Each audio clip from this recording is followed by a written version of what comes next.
Hey everyone, built this guitar neck cradle today. Stick around and see how it's made.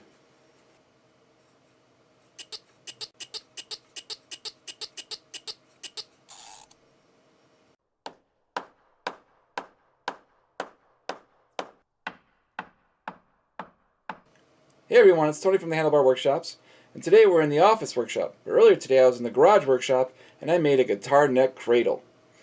The purpose of the cradle is to place the guitar neck in there and prevent the headstock from hitting the table underneath it. It pivots so you can use whatever kind of guitar you want to put on there, whether it's acoustic or electric or anything in between. The cradle is basically made out of a 2x4 and 3 pieces of pine.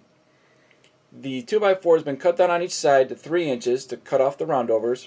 It's been cut to 4 inches long, and I'm keeping the 1.5 inch width. And then I just cut the V-groove on the bandsaw.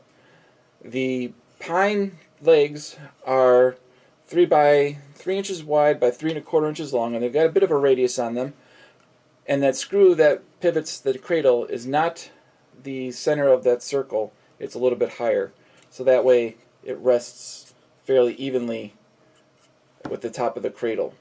The bottom piece is the same as the top, which is 3 inches by 4 inches, but again it's only 3/4 inch wide. And the black cushioning that you see on the top and the bottom, that's just basic craft foam. Got it from Walmart or any craft store. So watch along and see how I built it.